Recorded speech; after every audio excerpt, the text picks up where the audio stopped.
Hi,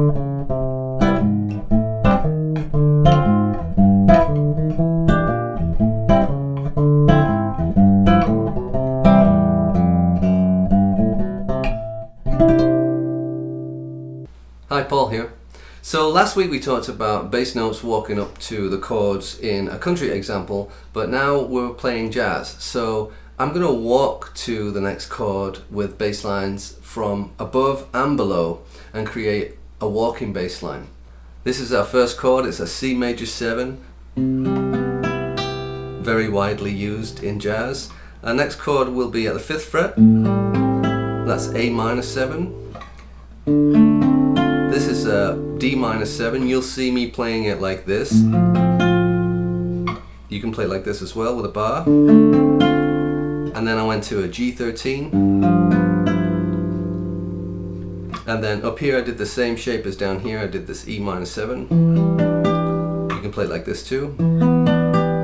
Then to A, D minor 7, G13, and then C major 7, or this nice C major 9. So you heard in the example there that I approached the first chord. I didn't just play a C major 7, I actually approached it 2 notes higher, so I went like this. I could have just played a C major 7, but I want to approach all these chords with bass notes, so. Then the next chord, this A minor 7, I'm going to approach a half step below. Then the D minor I'll approach half step below. The G13. So semitone below each chord, I'm just going to go 1 fret lower and approach each chord like that. We could do the opposite, we could go 1 fret higher.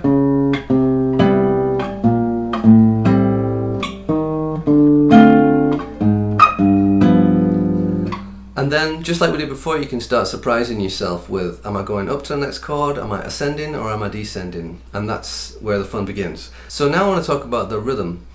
The first thing I'm doing is I'm plucking the bass note with my thumb, and then I'm doing like an up pluck, let's call it.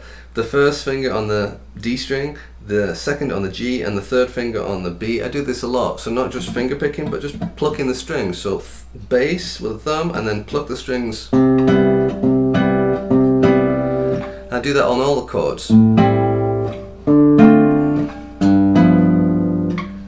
then I get a rhythm going, so bass and pluck, and then my thumb does all the bass notes with the approach notes as well, so you get. Then I'm walking down to the next chord, thumb's doing the bass note, thumb and pluck, thumb and pluck, bass notes, and an upstroke, thumb,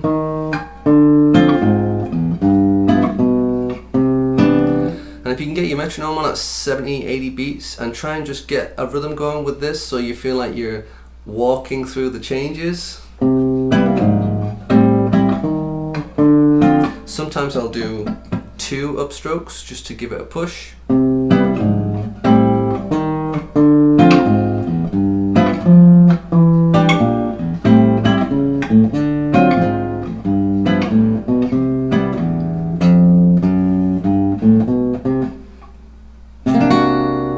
I hope this lesson on bass lines was useful to you and that you can incorporate this approach into your playing of any song.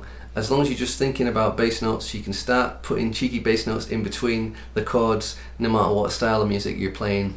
And I shall see you in the next one. Any comments or suggestions for future videos on something that maybe you're struggling with, or something that you don't understand theory wise or anything like that, leave a message in the comments and I'd be happy to make a video on that and put it on the channel.